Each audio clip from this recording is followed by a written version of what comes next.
Marites lang yan. Ito po, May 17 na yung mga nalathala sa mga pahayagan. DBM releases 90% of 2025 budget as of April. Yan yung sinasabi ko. O diyan natitira na lang 10%. Wala. Ayan o. 6.326 trillion na ang na-release. Kaya pala nagmamadali ang ating mga miyembro ng House of Representatives o karamihan, hindi naman lahat. Maraming mga disente dyan na natitira na mag-insertion, pumirma doon sa impeachment. Yung sinasabi ni Toby Chanco, di ba? Opo. Ginawang kondisyon yung pagpirma sa impeachment sa pag-release ng budget. Gusto nilang ma-release na yung kanilang budget. Bakit? Ginamit sa kampanya. Ayun na. Bago sasabihin nitong si Suarez, 100 ang nanalo sa mga pumirma sa impeachment. Ibig sabihin gusto ng tao impeachment. Hindi po issue yan, impeachment. Local po kasi ang issue. Bagamat nasyonal ang Office of Representative or member of the House of Representatives, ang eleksyon niyan local, hindi pa nga isang bayan yan sa ibang lugar Halimbawa, Maynila, 6 ang congressman, di ba? 6 ba? 6, di ba? 6 districts. Ang Bacoor nga isang bayan, isang district. Pero sa buong lungsod, buong lalawigan ng Cavite, maraming congressman. Ganon din sa Batangas. Okay. Mas maliit ang voting base ng congressman kesa sa mayor ng Maynila o mayor ng Makati o mayor ng San Juan o mayor ng Pasig. Kasi distrito yan Although Pasig yata isa lang Isa lang yata ang distrito ng Pasig. Kung hindi ako nagkakamali, ako'y tama. Pero yung Quezon City, ang laki. Marami, Yan ang ibig ko sabihin. Hindi po nasyonal ang pinag-uusapan sa congressional race. Yung mga deputado o yung mga representante. Local po yan. Sino bang matulungin dyan? Sino pumupunta sa KBL? Alam mo yung KBL, di ba? Hindi Kilosang Bagong Lipunan. Ano yun? Kasal, Binyag, Libing. Sinong masipag? Sinong nakatulong sa akin? Sinong nagbigay sa akin ng akap? Sino nagbigay ng AIC? Sino nagbigay ng pambili ng gamot ko? Ayun. O, di ba? Sinong nagbigay sa akin ng wheelchair? Yan ang issue dyan. Opo. Kito mo sa nasyonal, pag nasyonal ang issue, kasi ang senador, hindi naman pwede lahat ng tao bigyan mo ng akap. Correct. Hindi naman lahat ng tao pwede mong bigyan ng wheelchair. Selected. Ang pagdating sa senador, ang issue dyan ay nasyonal. Sino bang pro-impeachment? Sinong anti-impeachment? Di puro anti-impeachment ang hinalal. Di ba? Ayun na. So, Ginoong Suarez, ewan kung ano nangyari dito kay Suarez, maayos ang tatay nito. Hindi naman, ewan ko kung nagbago. Hindi ko naman kilala to. Yung tatay, kilala ko. Dating gobernador ng Quezon, napaka-decenteng tao. Nakakausap ko. Okay. Very decent individual. Ewan ko tong si JJ. Anyway, hindi po yun tamang analysis, sir.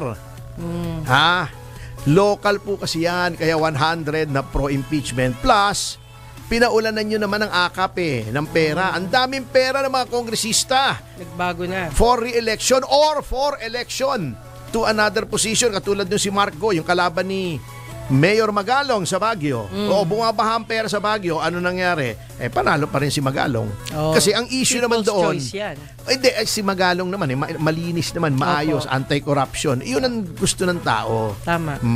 Kita mo si Kimbo, natalo rin. At saka yung iba namang pumirma sa impeachment, pumirma lang, hindi naman sila active doon sa pagtatanong, di ba? Hindi naman alam Opo. I'm sure tinatago pa nga nila sa mga constituents nila, natatakot sila di ba? Yung mga visible, yung mga high profile sa impeachment, si Kimbo, Olats. Abante, Olats. Paduano, Olats. Yung nabawasan. Castro. Yung Kabataan. Franz Castro. Di ba? Yun lang. Iyon ang analysis dyan. Kaya yung budget. Yung budget. Di ba? Pero attorney, may nagsasabi tayong dalawa daw antay lang na antay. Bakit? Antay tayo sa impeachment. Antay na antay. Naghihintay. Hinihintay. Yun ang ibig sabihin nun. Yun ba yun? Ngayon, habang naghihintay tayo hanggang puro impeachment ang inaatupag, eto na ang nangyayari. Okay. Ang krimen matindi. Kita mo, kahit ang South Korea, binalaan na ang kanyang mga mamamayan. Eto ang sinabi, dahil daw sa mulalala. Parang bulol na ako, parang dip-dip ni Pangulong Marcos, di ba? Yung dip-dip. Alam mo yun, yung speech yun, dip-dip. Dip-dip? Oo, hanapin mo, dip-dip. Anyway, dahil daw sa lumalalang sitwasyon ng krimen at mga matitinding mga krimen na ang pinagbubuntunan ay mga Koreano, ay mag-ingat-ingat daw sila rito sa Pilipinas. Kaya kawawa naman tayo. Di ba yung dalawang Koreanong naglalakad-lakad lang, pasyal sila sa BGC. Ang BGC naman hindi naman yan delikatong lugar. BGC! Yeah, imagine mo, Central Business District sa Makati.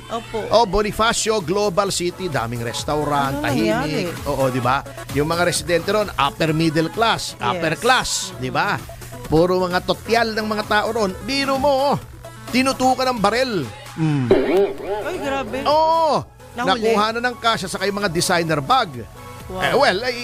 Hinahabol ng mga pulis. Kita mo, paano kang hindi mababahala sa krimen? Pati ba naman anak ng senador at sa pamangkin ng senador na pegulps sa Boracay pa. Di ba maayos naman ang Boracay? Safe yun eh. Nung panahon ni Pangulong Duterte, wala naman nang napepegulps doon eh. Ano yun? Lalo na, pero anak ng senador. Opo nga. Mabubugbog. Paano pa kaya yung pangkaraniwang tao, di ba? Nakakatakot naman. Hindi, nakakatakot talaga. At hindi ito yung mga delikadong lugar katulad ng Tondo. Yung sinasabi nating medyo nakakatakot. Kita mo to ha? Ito. Pati yung mga high-end, yung mga mamahaling condominium doon sa BGC ay nag-i-issue na. Nagagawad na ng mga babala sa kanilang mga residente. Kita mo to? Etong 2 Lafayette Square, ha? Etong 2 Lafayette Square ay nasa Salcedo Village. Nasa Central Business District. Nandiyan yung opisina ng LTA. Makati yan dati, diba? Makati. Hindi Makati dati. Makati pa rin hanggang ngayon. Iba yung BGC. Iba yung Salcedo Village. Sa gitna ng Makati yan. Puro office building yan. Kita mo, Sabi niya, dito 17 May, please be extra careful when walking in Salcedo Village. Salcedo Village! Oh my God. Nakakatakot na talaga niyan. Central Business District. There has been an increasing number of hold-up incidents in Salcedo Village. Just last night, our tenant had a failed attempt of hold-up riding in tandem. Buti na lang daw yung security nila ay nagresponde noong nagsisisigaw yung tao. Ng saklolo yung tao, kundi na hold up. Salcedo Village. Kasi nga hindi ginagalang na. Yan ay indicative of weak leadership. Yan yung office namin dati. Daily Yomiuri. Yung Shimbun. Yung area na yan, yan ang unang-unang opisina ng tatay ko sa Maynila, yung BF Topman. Yes. BF Topman. Wala na ngayon. Nandun pa rin yung building. Ewan kung giniba o iba lang ang may-ari. Sa Safe Bank of nanginginig. Attorney, nanginginig ka na. Yan. Hello? Ginagaya ko si Chrissy. Ay, gano'n. Attorney, bati lang natin kay Attorney Eligio Malyari. Nakikinig po sila at nanonood. Siyempre, si Attorney Peralta, Tirso Peralta. Yan. Isa yan sa ating words of wisdom yan. Opo. Hanapin natin yung kanyang words of wisdom na madalas hindi ko makita. Ayan. Anyway, hello din kay Mike Delara. Salamat po Mike. Hi, Mike. Opo. At syempre, marami daw nagmamahal sa atin. Salamat naman, di ba? Nadagdagan na, Tony, ha? Mahal ko rin sila. Mahal nila tayo. At mahal ko kayo. Diba? Si Sandara Park. Mahal ko kayo. Ay, Attorney, salamat daw po sa mga paalala natin. Kasi minsan nagpapaalala ako, sir, through you, no? At of course, pinapaalala rin natin na birthday daw sa April 17. Ay, hindi pala yan. Angelo, ayan, Redaha pala, good morning, yan. June 2. 27 ka na, June 2. Malapit na, no? Ano yun? Birthday daw ni Angelo Redaha. Di paalala niya sa atin sa June 2 para mabati natin. Okay. Yan. At hindi lang nga, Attorney, pagbati na rin pinapaabot natin sa lahat. Alam mo, buong mundo ang nanonood yan. Buong mundo, salamat po sa DWIZ. Parang buong bansa, no? Oo hindi lang buong bansa, buong mundo daw po. At thank you so much sa lahat ng mga pagbati ninyo. At saka yung mga ayaw nyo sa akin, okay lang po yun kasi nga, kampi-kampi. Hindi po ako kampi-kampi. Nasa gitna lang po tayo dahil ang mahal ho natin ay ang bansa natin. Yes. Hindi individual. Oo naman, di ba? Alalahanin nyo, mga kababayan, ang pinakamasarap ay yung nasa gitna. Nasa gitna. Ay, masarap. Ano ba sabi ko? Ano Sa yun? gitna, sa gitna issue.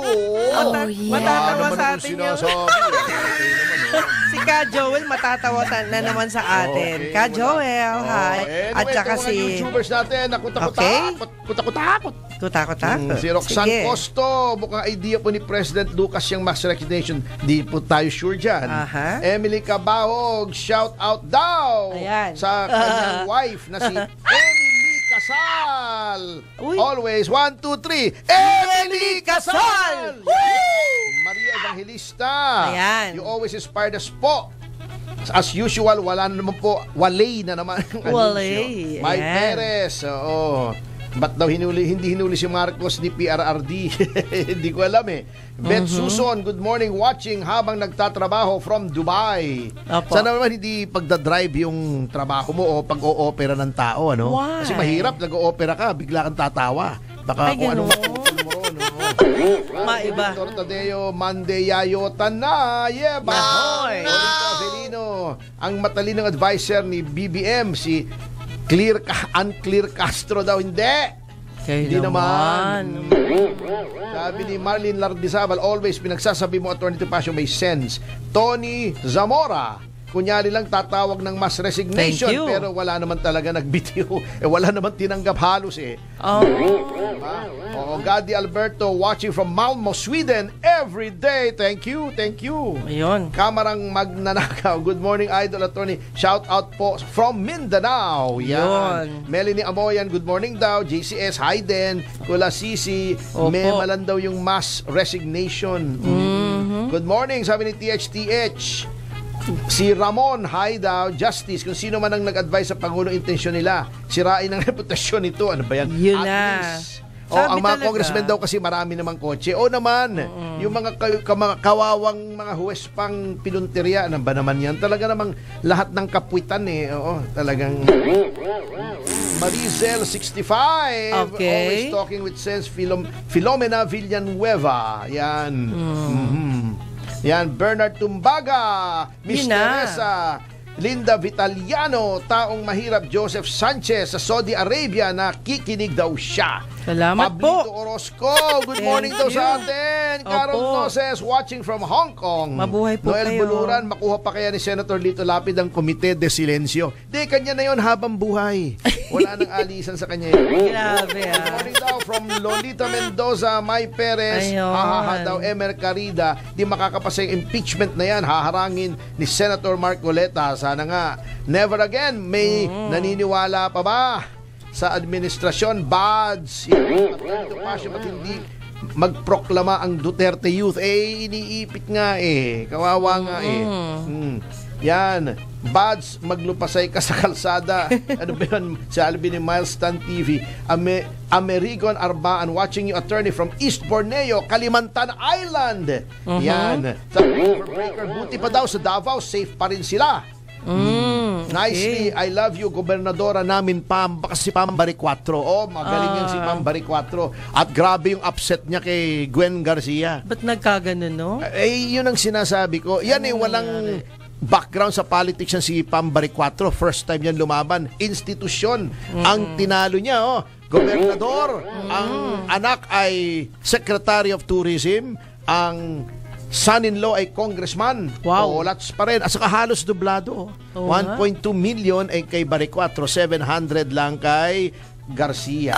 Yan ang sinasabi kong Duterte factor. Bago sasabihin ka doon, wala daw tao mga Duterte. Ano yun? Pusa ba yung buko? Di naman. Daga. Di naman. Tata Nata Dautensio, hello daw. Lacto Papi, yan ang bagong Pilipinas daw. Juanita Montaliana, hello. Hi. May Perez, totoo yan, sosyal na mga hold up. Ay, grabe. Enrico Honales, good morning. Samson Chua, good morning daw. Cali City, 8:28 p.m. Sa Cali, di ba sa Latin America yun yung Cali? Di ba may Cali cartel, di ba? Yan, nood lagi from Las Piñas si Norma Crispulo, Kulasisi. Thank you. Puro na lang sa mga Duterte, mga kumakalaban sa kanila ang focus ng gobyerno. Marlon Reyes, paano natatakot ang kriminal? Sabihin ba naman ni Marbil na yung addict daw, biktima lang? Hindi daw addict, gumagamit. Hindi nga matatakot eh. Hindi na justify eh. Marilyn Vicente, hi, morning everyone. I'm watching from Taiwan. Yan, Gilberto Ersando, shout out. From Korea daw si Gilbert Ersando. Gilbert Ersando, shout out natin. 1, 2, 3. Gilbert Ersando! Shout! Yan, Shout Marisa talaga eh. Mansong, buti lang din siya Alberto Pasio. Yan. Alam, ba't mumu Hindi yun? na daw kabot. Bakit nga mumu? Kabot eh, mumu. Ay, na, winner. May nasinghot yata itong si Hener eh. Vic Vaporab. Ibon Yanod 72. Kailan daw yung kay Kimbo? Alamin po natin. Yan, Yolanda Del Mundo. Good morning, sir. Watching here in China. Hi. Yan, okay. Ambot, Buraot. Good morning po. Shoutout galing dito sa Nova Scotia, Canada. Hi. Alam niyo, Nova Scotia, yun din yung kalye nung bahay. Oh, yeah. Pareto. Yan. Oh, Rico wow. Camposanto, Estrella Fierce. Yan, Joseph Dalin. Hello. Ferdinand Mendoza, hi to kayo. Good day din sa'yo. Melanie Amoyan.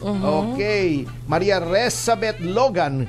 Uy, Betlogan. Betlogan. Yeah! Ay, galing na na. Oo. Wala na nga mga investors, pati turista nawawala pa. Oo, Siyempre, kawawa naman sino gusto tayo. pumunta sa lugar na maho-hold up ka? Oo, Alam mo, naman. hindi magandang experience siyang naho-hold up eh. Wala akong kausap na naho-hold up na natuwa. Lahat sila galit. Ay, syempre naman. Para kayo binabigibara ng full courtesy resignation, parang yun lang ang gusto nilang targetin eh. Grabe, no? Marvin Araulo, Edmonton, Alberta, Canada. Erika watching from Singapore. Hello. Joseph Dolly, naka-airpods lang daw siya from Macau. Hi. Aurora Bautista, Delaware, USA. Opo. Yun. Paulo Santiago, pakibati Joby ang misis ko sa birthday sa June 5. Yung sinasabi mo kanina. MacGyver, ang pangalan ng asawa niya ay si Alice Santiago. Wow. Alice. Oo, like na po natin ang live, sabi ni Melanie Amoyan. Stella Camacho, pa-shout Thank out you. attorney 1, 2, 3. Stella! Camacho! Camacho! Ashley Marie from Italy, yan. Islanders Echo, nandito. Ang dami po nito, hindi na natin matatapos. Mamaya-maya na po. Ayun. Kasi meron yata tayong phone call. Naka-standby na ba yung ating phone call? Standby Hindi na pa. yan. Hindi Ready na pa ba yata. yan, Jack? Wala pa. Ayan. Ay, welcome back nga pala. Opo. Sa ating staff, si Jenny Lynn. Jacqueline pala, Jacqueline. Mali. Lynn, Jacqueline. Yeah, nag-work. Tama, kaibigan yata ito ni Jim Paredes. Ay, Jacqueline eh. Jacqueline. Jacqueline. Manabastes. Aha. Anyway, habang hinihintay natin, patiin pa natin si Eva Dimaano, Rick Dula. Hindi lang nagpapakalat ng kaalaman sa batas, nagpapakalat pa ng mga logical ng katotohanan. Nagpapakalat pa ng lagim. Real talk tayo, real talk. Yan. We should study daw how to secure BGC from unscrupulous persons. Kylen, watching from Japan. Yan, oo. Swiss Lee, watching from Geneva. Yan. Okay. Hello po. Oo.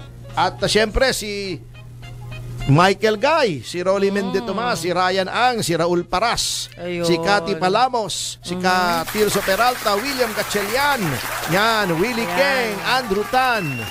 Nanonood pong palagi yan dito. Alex Cruz, Louie po. Enras Gamboa, Direk Lester Dimaranan. Yes. Yan.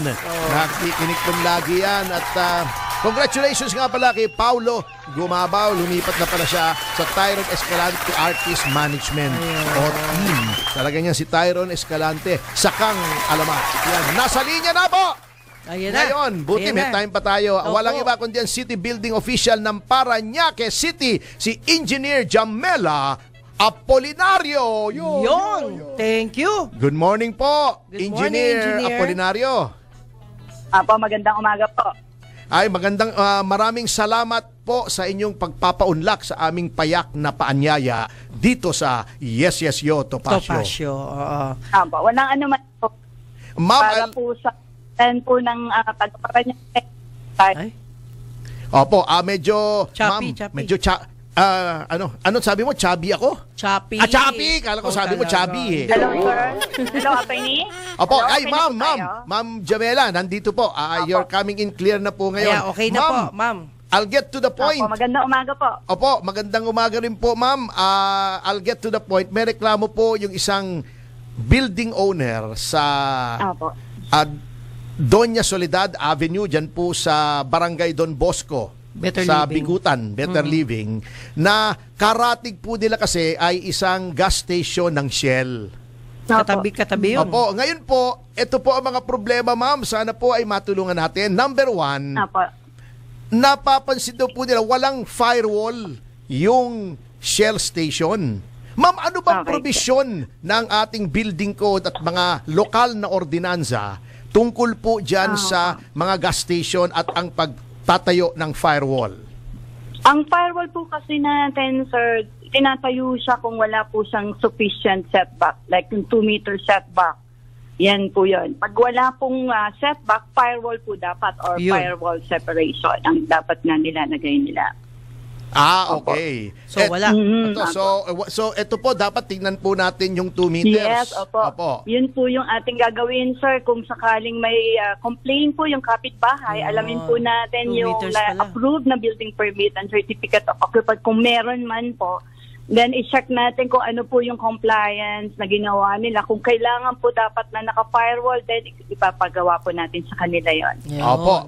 Pangalawa po, Opo. ma'am, yun Sige daw po. pong pag-vent out noong fumes ng underground na mga tanks noong gasolinahan ng Shell sa Doña Apo. Soledad ay nakatutok daw po doon sa mismong firewall nitong Prince Classic Building at okay po. nagkakaroon daw po ng corrosion yung kanilang waterproofing at Apo. tumatagas daw po yung tubig tuloy Yun. doon sa building na Apo. unang-una po may mga tenant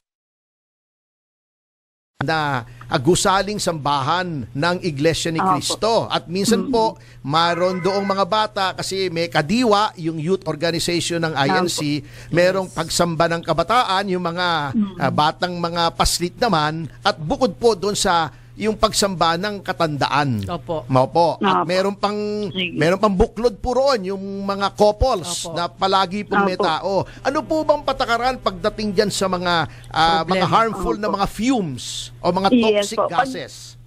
Pagdating sa ganyan, sir, nire-require natin ng Certificate of Environmental Compliance.